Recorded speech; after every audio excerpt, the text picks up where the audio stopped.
I'm Amy Porterfield, ex-corporate girl turned CEO of a multi-seven-figure business. But it wasn't all that long ago that I lacked the confidence, the budget, and the time to focus on growing my small but mighty business.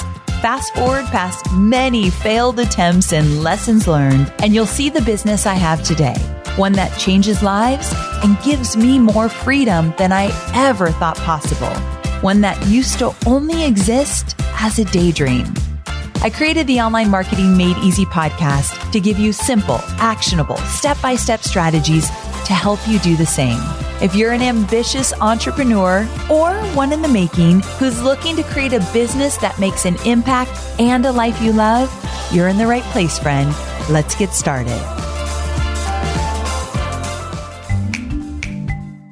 Real quick, I wanted to tell you about a podcast that I think you should take a listen to. It's called the Side Hustle Pro Podcast.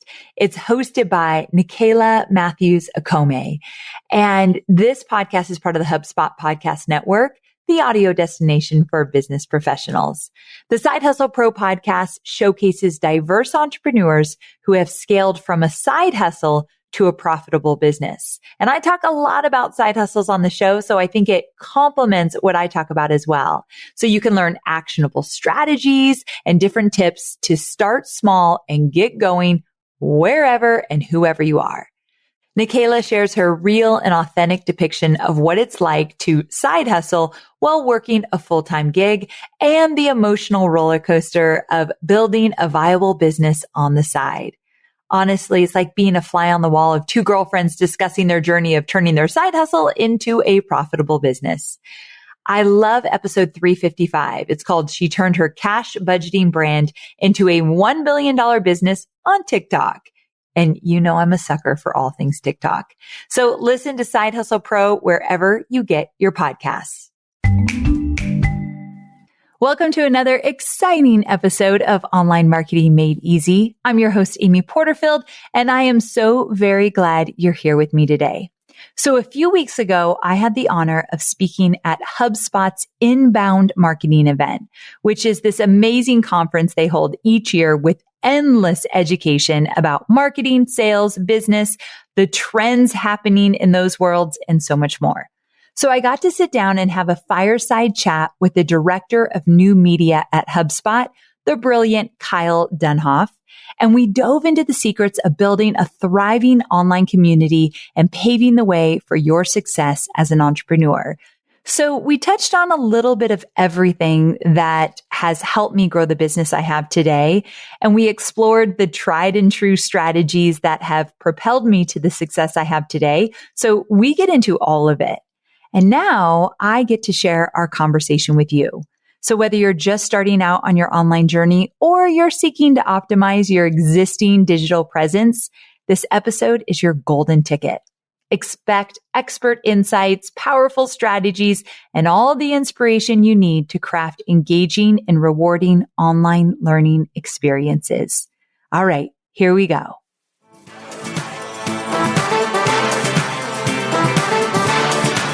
Good morning, everybody. Welcome to day 2 of Inbound. I'm Kyle Denhoff. I'm the director of new media here at HubSpot, working on our podcast, YouTube channel, and creators program. And I'm incredibly excited to talk today with Amy Porterfield.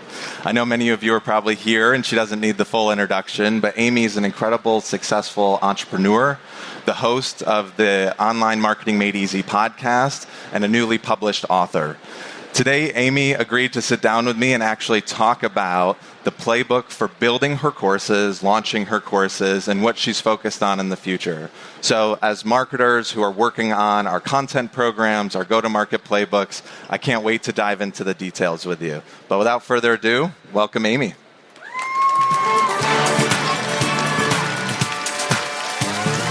Hi, Amy. Thank you, Kyle. Good morning. Thanks for having me. Thank you for coming. Have a seat. How's your morning going? So here we are. We made it. We made it. Well, thank you for spending some time with us today. Yeah. Yeah. How was your evening? Did you have a good evening? Had a good evening. Kyle and I got to go out to dinner, so we were with a bunch of people from HubSpot. That was fun. I learned that Kyle's a dog dad, so I already love him. So all good. Yeah, a lot of dog parents at the dinner. Yes. A lot of fans at Netflix. Did you get a chance to go back and decompress after the day and watch a new episode? Yes, of course. Of course, right? End the day. Well, I'm glad you had a good evening. Thank you for coming this morning. And as I mentioned to everyone, we're going to kind of dive into how you've built your business and really try to get into the tactics. And when I first met you, one of the things that stood out to me was your story around moving from corporate to entrepreneurship. And I think that background would really be helpful for everyone. So can you take us to that moment? When did you decide to make that transition and launch your own thing? Yeah, I always say that I am an ex-corporate girl turned accidental entrepreneur. I never really had big dreams to have my own business or start my own thing. But what happened was my last corporate job was with Tony Robbins. Okay. And I got to travel the world with Tony, work on the content that he does on stage. If you know, Unleash the Power Within, Date with Destiny, those are some of the events I got to work on. And while I was there, Tony talked a lot about building your own thing, being your own boss. Yeah. And one day he brought in a bunch of online business owners into the office. And they all had digital courses, memberships, masterminds, physical products. And they were around this big oak table. And humbly enough, I was brought in to take notes. So I was brought into the meeting to take notes. And Tony said, "Tell us about your businesses." And they were all guys, and they all were talking about building these amazing businesses. They had creative freedom, financial freedom. They were making an impact. They had a lot of time because they weren't selling one-to-one. They were selling one-to-many. Yeah. And something about what they were doing, I thought, I don't know what they're doing. I don't know how to do any of this, but I want a piece of it. I wanted that freedom. And so it was about a year after that meeting that I started to plot and figure out how I would do it. And I ended up leaving my 9-to-5 job. Okay. And this was 14 years ago. And since then, I have built a business where I teach people how to take their knowledge and know-how and turn that into a digital course. So that's what I do today. Fantastic. And I think a lot of folks here are also thinking about how to launch their own thing or their own programs at their companies. Yeah. Once you had that spark, you're like, I'm going to go do this. Did you wait? Did you have to find resources and budget and a team to build out? How did you go from the idea to your first launch? So that's the most beautiful thing about building a business online. You don't need a lot of capital. I didn't have a bunch of money saved. I didn't have a team whatsoever. But what I did have is this desire to figure out how to make an impact, but on my terms. I wanted to create something of my own. And so it took a lot of trial and error. I really didn't know what I was doing the first 2 years of building this business, but I knew that I wanted to be able to reach many people at one time. Yep. And I had started out doing one-on-one coaching and consulting, and I did that for about 2 years, and I hated it. I literally created a business I hated. And so I realized I'm going to have to find a way to teach and do what I do, but in a way that I'm not necessarily tied to one person at a time. Yep. So it didn't take a lot of tools and resources. It was very minimal, especially with the digital course. You could start out pretty simple, but it took a lot of time because I didn't have a roadmap of what to follow. Yeah, I love that. And a lot of folks today, to your point, it's just their time, and there's plenty of tools to be able to launch something and get it out there and have a bias towards action. Let's just ship it, see how it goes, and make some adjustments. So you mentioned the transition from one-on-one coaching to courses. How did your first course launch go? It was a disaster. So my first digital course launch, I made a whopping $267, but I thought I would make $100,000 because social media is deceiving. I looked everywhere and thought, well, they're making $100,000. They're making $100,000. Why wouldn't I? Yeah. And so I launched this course. And at the end of it, the worst part about it, the course I launched was $297. But when you back out a few $1,000 expenses, I made $267. I cried for a week. I thought it meant that I wasn't cut out to do this. Mm-hmm. And luckily, I have a great husband who kind of pushed me back out there. But the reason it didn't do well, there's two reasons. Number one, I didn't have an audience. And I have a lot of students that come to me and say, Amy, I don't have an email list. Can I still build this digital course and get it out into the world? or I don't have a lot of social media following. And I always say, no matter what you do online, you need an email list. No matter what you do online, you have to build an audience. So I know a lot of people in the audience right now, they work for other businesses, but the most important thing is growing that email list. I think it's more important than anything else you can do in your business. I live by this motto that if you double your list, you could double your revenue. I really do believe that. And over the last 14 years, we've generated over $85 million in revenue selling digital courses, but we've done that because every year we're focusing on growing our email list. So that was my first mistake. I didn't really have an email list. Didn't have the audience. And the second thing why my product didn't work is that I launched something where I didn't have a 10% edge in it. And now I teach my students to have a 10% edge. Yeah. So a 10% edge is before you ever create anything in the business you work at now or as a side business that you want to create, you have to have gotten results for yourself or for somebody else before you teach it. It seems like that's, of course, but when you're newer in entrepreneurship, you're just desperate to do something. And so I hurried to get it out. And I taught people how to use social media to launch a book, how to launch a book with social media. Yeah. The funny thing is, I didn't launch a book until this year. So why was I teaching that 14 years ago? I don't know. And I didn't know it well, so I shouldn't have been teaching it. So I tell my students, you got to find your 10% edge. Everyone in the room has one. You probably have a few things that you've gotten results at where other people are like, how did you do that? Show me how. So that's another area I missed. Yeah, I love that. And the folks who are practitioners who can build up that credibility, to your point, then they can launch things and build that following. Yes. And you just need to be able to find what that is, so then you can start to push things out. Yeah. One of the things we talked about your first launch, some of your pivots, one of the things that I really envy about your business is you've done a nice balance of branding your courses, List Builder Society, the Growth System, and then obviously using your personal brand to grow the podcast and the email list. How do you see that balance? I think a lot of folks here work for brands, and the brand generally comes first, but we've heard a lot of conversations about personality-driven content, leveraging yourself, your credibility. How do you talk about that balance with your team? You know, it is a tricky balance. I love this question because it never really has come easy in my business. I always thought it was one or the other. You're either a personal brand or a company brand. But as I was preparing for having this conversation with you, I realized it really is both. You make a great point. The way you sent me the question around that, I'm like, oh, he sees this as both in one company. And I think that's so very true. And now that I've looked at my business, I have a personal brand. I mean, my website's amyporterfield.com. Like, you can't get more personal brand than that. But at the same time, we're starting to expand the business, and other people in my company are starting to show up a little bit in different ways where I don't want it just to be me. Sure. And I built a personal brand, but I'd really like to move toward more of a company brand, to have more voices in the company, more faces in the company. But I will say, the personal brand side of it, I don't think will ever go away because that is what connects people to me, right? Yep. And makes them want to know what I know and learn more about me and be connected. But when I think about a personal brand, I always think about how much do I want to share? Sure. And my husband is not really big on social media and would love for me to put down my phone 90% of the time. And so he doesn't really love me recording our whole personal life. But it's important that I have some of that in my business. So I made this rule that when I share on social media, especially the hard stuff, you know how people love to know the challenges, the messy middle, all of that. Well, I made a commitment to share the scars, not the scabs. And so when you think, it's kind of gross, but when you think of a scab, a little kid that skins their knee, sure, it's oozy goozy, it's still kind of happening and it's kind of gross and you're in it. You haven't really gone beyond it. A scab is something where if you look at it metaphorically, you're still in it, you're still learning the lesson. A scar is, I've learned the lesson, I've come out the other end, here's what I learned.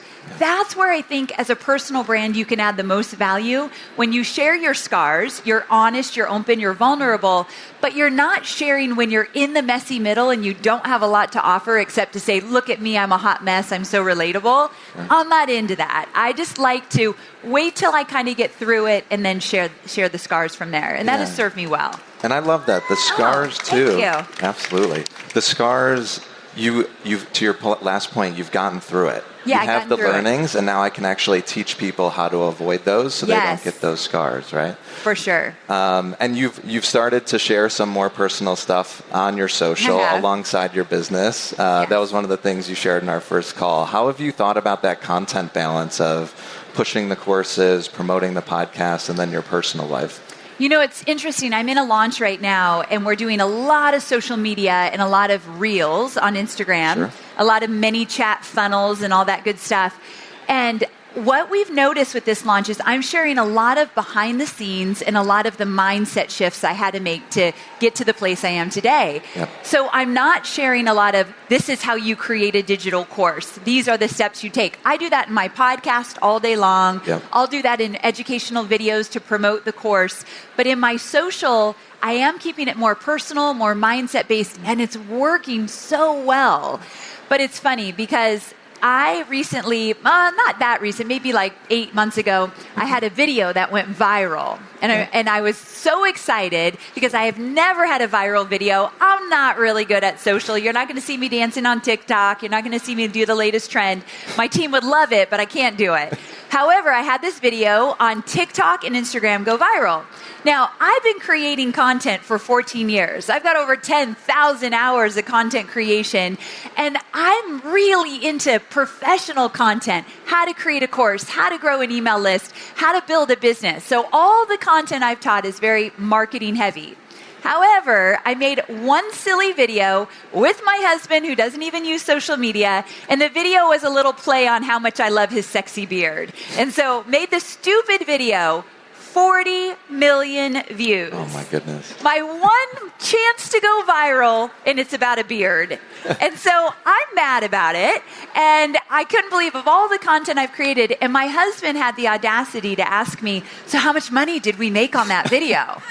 Zero, babe. We made $0. You're welcome. Yeah. So I've been creating content for a long time, and social is a very big part of what we do. Mm-hmm. But I always say, if you're using social in a way that is not getting people onto your email list, you literally are wasting so much time. Like, our number one objective, beyond engaging, beyond connecting, is to get people on our email list, because social media is fickle and it will come and go, right? Mark Zuckerberg, Elon Musk can change that algorithm, and the way you do business will change overnight.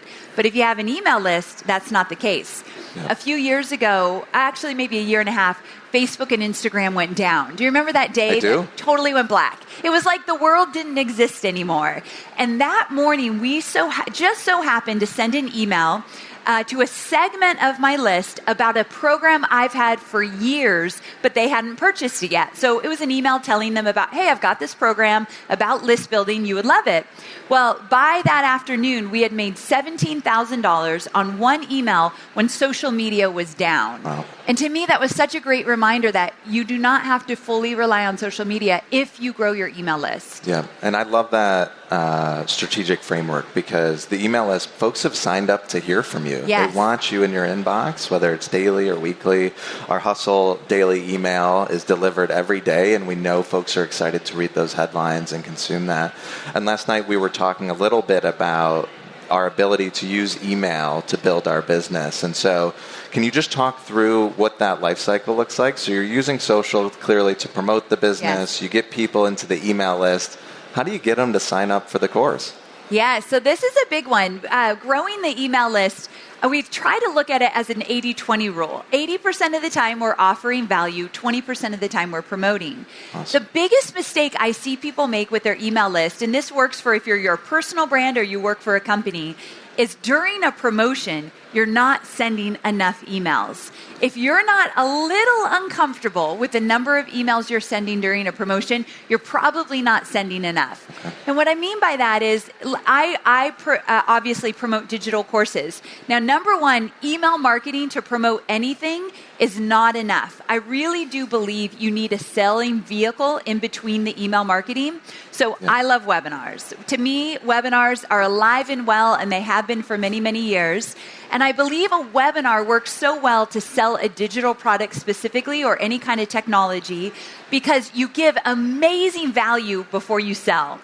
I have this motto when I get on a live webinar. I always tell myself, no matter if they buy or not, they walk away feeling excited and inspired and driven to take action. Yep. And so whether they buy from me or not in that moment, I know that they're going to stick around. I know that when they're ready, they're going to come back. So webinars, you get to teach for 40 minutes, and then you sell, let's say, for 20, and you've earned that right to sell. Yeah. And when they don't buy from the webinar, that's where email marketing is a big play after that. They've seen the webinar, they know what's going on, they just haven't made a decision yet. Yep. So we use a lot of email marketing after a webinar to really get those sales. I love that. So you're using the webinar to give context, add value, and then follow up. You mentioned the value exchange. We talk a lot about offering value before extracting value, and we do it through education. I think what would be helpful for folks that are developing their content programs, what is the value you're providing? So what type of content are you developing for folks on your email list and in those webinars before you say, and by the way, we have this course that may be a good fit for you? So there's two things when I'm offering value before I sell what I'm focusing on. Number one is you have to change their mindset. Where they're at right now, they feel as though they're not ready to buy your software, to buy your product, to embrace this challenge that they've been having. Most people think they're not ready. So half of your battle for your pre-launch before you sell is getting them into a mindset of saying, okay, I'm ready to do this. Let's go. Sure. Like by the time somebody gets on my webinar, I'm not convincing them that they should create a digital course. I'm convincing them that I'm the girl that they should learn from. And the way I get them to a place on that webinar to already know they want to create a digital course, now they're just deciding if they want to buy from me, is that pre-launch content, the value you're talking about. So I do a lot of mindset shifts, but I also do a lot of why, not a lot of how. How is what people are paying you for, the step-by-step roadmap. The why is it important? In my case, what a digital course will do for you, how it allows you to have more freedom, how it allows you to move from one-on-one to one-to-many, how you can launch and then have white space, and you're not always pushing. That's what a digital course will do for you. So I talk a lot about the why in the pre-launch, and then in a webinar, I start to get a little into the how and then invite them into the course. Perfect. Let's talk making sales. With Q4 goals looming, can you believe it's almost Q4? One piece of software that might solve a lot of your needs is an all-in-one CRM that helps execute, automate, and stay focused. So with the new HubSpot Sales Hub, your data and the tools and your team are all visible inside of a customer relationship management platform that keeps data squeaky clean and encourages endless integration. So everything starts talking to each other. So we're talking smarter sequences, seamless handoffs, and smoother workflows. One single place where you can send emails, answer questions, close deals, and accomplish everything on your to-do list. Plus, AI-powered tools like predictive forecasting help your whole team streamline a ton of manual tasks. The best part, it's easy to use. It gives you a simple and powerful view into every aspect of your business. With Sales Hub, generating revenue becomes easier. Try the world's smoothest CRM at HubSpot.com/sales. I'd like to shift into just how things are shifting for your team and consumer behavior shifting. It sounds like you've built your funnel, your content program, you have your social plays, your email list, your webinar, and then the course. And there's kind of this clear path that you want to bring people on. You've been doing this for over 10 years. There's been a lot of change. To your point, Instagram's gone down, they've launched Threads, Twitter is going through a transition now, but consumers are moving more to video-based content, and you've spent a lot of time in the text world and audio world. How are you thinking about that transition? How do you make those pivots as your potential customers are consuming elsewhere? You know, I've been doing this for so long that many years ago when I would create courses and deliver content, it would be no big deal to create an hour-long video and just say, here's how to do it, and have several hour-long videos in a digital course. Today, you could never get away with that. Right. We're talking 10-minute videos. And let's say if you wanted to teach something for an hour, we've got to break those up into 10-minute videos so that people feel like they're getting that momentum. And I blame TikTok and Instagram Reels and all the instant gratification that we get. And so one, I think video is alive and well and still growing within digital courses, digital spaces. But I think the videos, it's harder to capture people's attention and keep them. So the shorter the video, the better, even when you're teaching inside of a digital course. So all my courses, each video is between 10 and 15 minutes max. Okay. And so there's just more videos, but just easier to get through. So that's one thing we're seeing. And have you made a shift you've shortened the video length. How have you shifted your courses and how long they are? Are you just seeing people wanting to stick around for a day, a week, 2 weeks, 30 days? Like, how long are the courses you've developed for them? So I have a few different courses, and some you can get through in the weekend if you're pretty diligent. And others, my signature course, Digital Course Academy, it's 9 weeks. And one thing that I'm seeing, and this came out of COVID, is that I think 9, 10, 12 weeks, that's fine for education when you're teaching.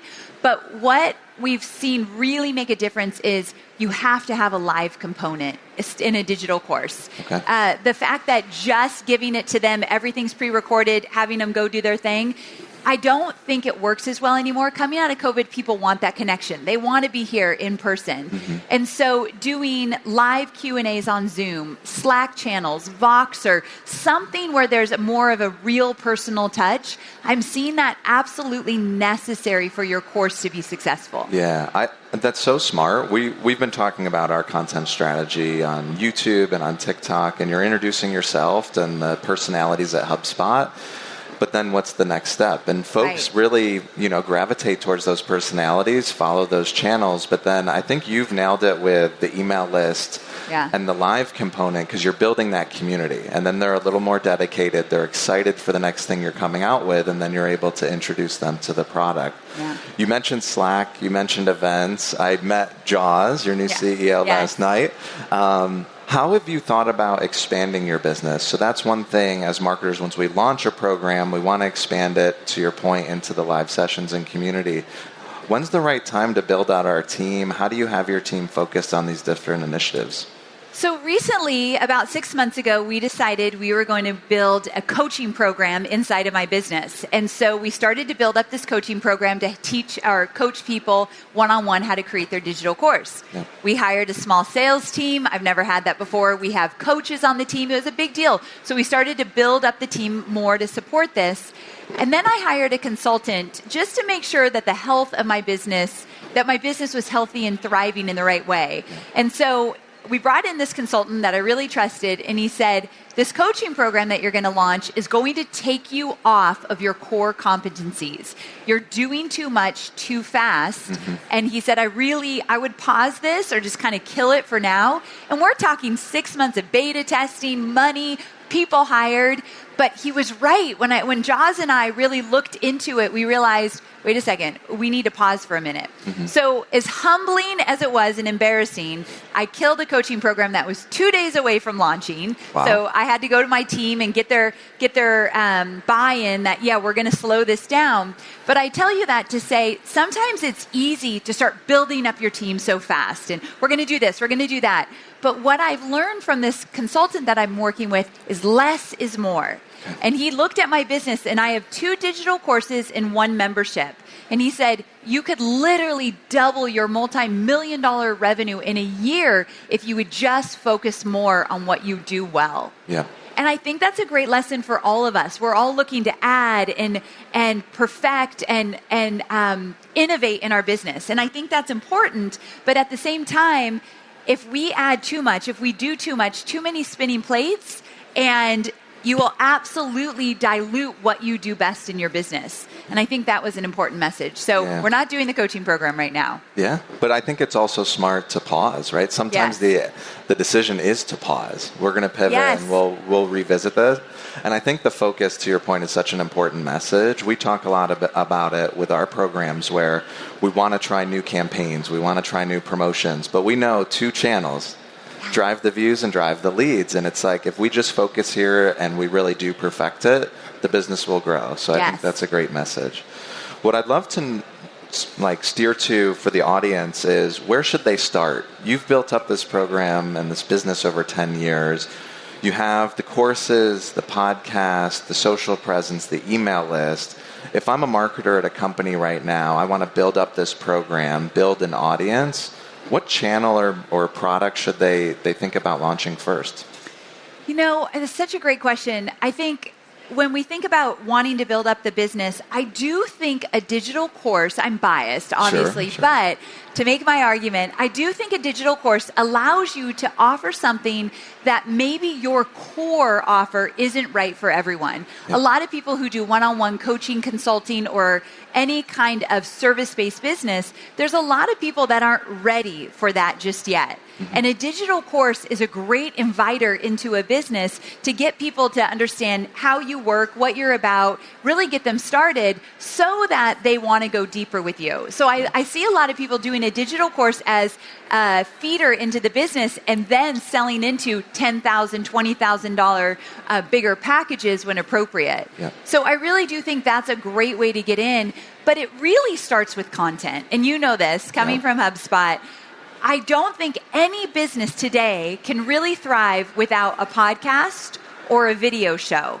I really do believe when you want to build your brand, a podcast or a video show is going to put you on the map.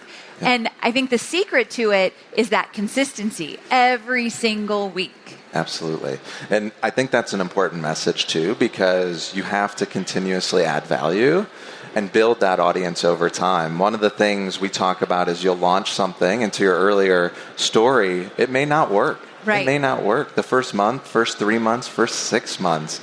You get a little stale, the audience isn't coming in.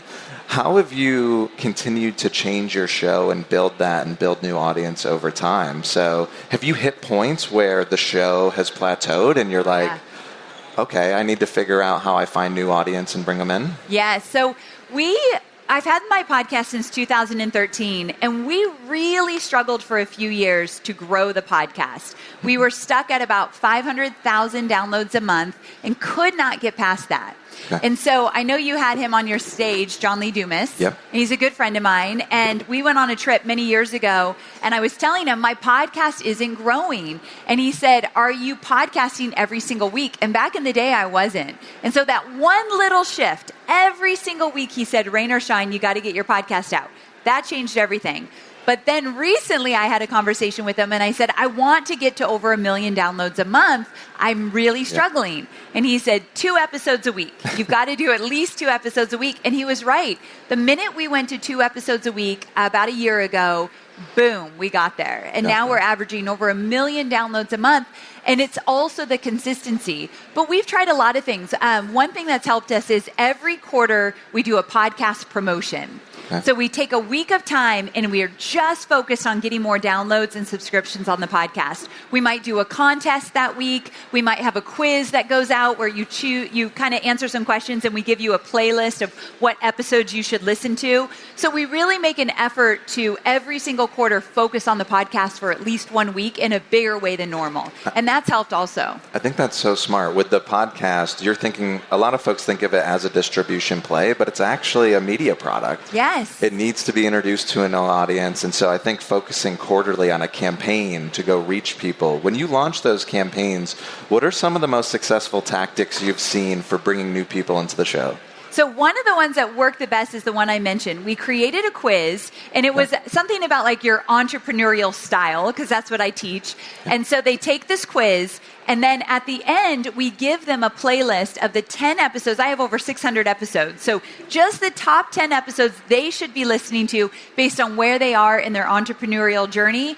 That worked like gangbusters. And the beautiful thing is, after that week, we got tons of new leads, tons of new subscribers, but then the quiz can live on. We can keep it up on different channels. We promote it on our podcast. So that one has worked really well for us. I love that. And it sounds like you're very focused on building things to be sustainable, right? Absolutely, I think yes. We want to fill the leads pipeline. We want to drive those downloads. We run Facebook ads or LinkedIn ads trying to reach that new audience. But I think what you had just shared is we actually built a piece of content to promote our media property. Absolutely. And then it can live on and continuously build on that. So as you're building the show, one thing that came up, I was in my booth earlier and I asked folks, what questions should I ask Amy when we're up there? And one of them that came up was, what's next? What's next? I think there's a lot of conversations about change in our industry, in the content programs. What are you and your team focused on? You mentioned pausing the course, but what do the next 6-12 months look like for you? So I know this isn't going to seem super sexy or exciting, but it will definitely make a difference. We're focusing on scaling the business right now. We want to hit that $20 million mark in a year's time. And so to do that, I'm doing exactly what that consultant said. We're not going to launch the coaching program. We're going to focus on the core competencies and do more of what's working. And so I like the fact that I don't have a lot of spinning plates in the air. I like that I don't have so many offers people don't know what I'm about. I think it's important that whether you're in a business or you're a personal brand, when someone says your name or your company, they know exactly what you do. So if someone were to say Amy Porterfield, most people in my world would know, oh, she teaches you how to create digital courses. That is very intentional. And so I want to do less, but make more impact, make more revenue, and focus on what's really working and not add a lot of bells and whistles. But at the same time, the things that we do well, I want to expand and do different things. So let me give you an example. I've been selling digital courses for a long time, and I do them with webinars, as I mentioned. But I wanted to challenge my team and I and do something different. So 2 years ago, we launched a boot camp. And it was a free boot camp for like 30 days leading into me selling a $2,000 course. Well, it did well, but not great. It converted at like 4%, the boot camp. So the next year we said, let's do the boot camp again, but we're going to charge for it. So we charge $47 for a boot camp, and it's how to kickstart your digital course. And we shortened it. So that's another thing that we're seeing, and I mentioned this, shorter time frames work better for conversion. And so we shortened the boot camp, we charged $47, and we converted at 25%. Wow. So I really do believe there's something about when people pay, they pay attention, and the shorter time frame. And again, from the boot camp, I then sold my digital course through a webinar, and it was just the perfect combination. So I've been selling courses forever. I've been using webinars, but to add a boot camp, it was a whole new challenge. And the thing is, we spent $7,000, not a lot of money, but to learn how to do boot camps. I'm 14 years in, and I definitely am still taking other people's courses, paying other people to teach us what we don't know, and that was the best money spent. Someone on my team took the course, learned how to do these boot camps, and they have made us millions and millions of dollars. Wow. So one thing I've learned along the way is never stop investing in your learning and growing. You got to spend money to make money. I really do believe that. Sure. And the other thing is you developed another piece of content to promote your business, right? True. I think you've built that flywheel, that cycle that's extremely helpful, where you're bringing people in through one piece of content and introducing them to another piece of value. With the boot camp, can you share with folks, like, what does pre-production look like? How do you develop? What's the lead time? Are you pulling a boot camp together in 30 days? Is it a full quarter? How many people are working on it? I love this question because one thing that I teach with courses is you make one course and then your goal is to launch it over and over and over again. What I learned from Tony Robbins is that if you keep reinventing the wheel, if you keep starting from scratch, you will slow down your scaling of your business. So you don't want to always start over. So with this boot camp, we did it 3 years ago, and then last year, now we're doing it like literally in 2 weeks. And it takes us, it's so much easier to put together because it's our third time. And that's where you want to get. You don't always want to be starting over. So probably in the last 30 days, it probably took us 60 days. We're perfectionists over at my company. Sure. It's not my fault. It's my team. But they're going to make it great. But probably a good 60 days to get everything in place. But we're refining now. We're not starting from scratch. And that's why we've seen bigger boot camp enrollment this year than ever before. And I think it's because we're not starting from scratch. We know what we're doing. We just made it better. Yeah, so about 30 to 60 days to get it going. 30 to 60. And I think that's a good reminder because a lot of us will try to launch campaigns, get them out the door 30 days and run that flight. But spending the time in pre-production and planning is just so important. Huge. And I think one thing, a message you've mentioned to the group is just the focus, the iteration and being able to get something out there and developing that content to bring people in is just so smart. Yeah, for sure. So as we're getting closer to time, I think we're trying to figure out a couple things around what type of content should people be focused on. We talked about your podcast. We talked about the boot camps. The webinars are still in the plans for years to come. You mentioned the community earlier, and that's something we've been talking about a lot, where live events, online Slack community. Can you share the details and how you've developed that and engaged your audience? Yes. Is it something you're doing up front to bring people in, build a community, and eventually introduce them to your course?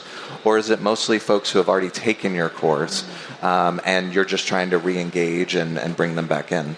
I have two types of communities that help run my business. The first one is like the boot camp. So it will be a lot of community building, a lot of accountability with partners, people getting to know each other, and I'm live in the boot camp. So that community is where it all starts. But from there, when people get into my course, like the 9-week course, I have a private Facebook group. We still use Facebook groups. What we found, I love Circle, I love some of the other options, but people are still on Facebook. And when I take them to Circle, they're not showing up in the community as much as if I just keep them in a private Facebook group.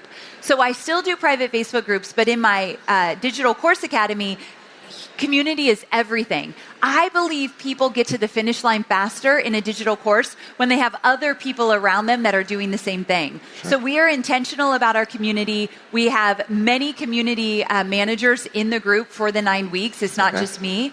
And we're constantly asking questions, getting them to talk, putting them in pods, doing Zoom groups. So we do believe that community is a very big piece of this. But I don't have any private communities outside of when I'm launching or when my course is over. Yep. And the reason for that is I do like to step back and not always be on.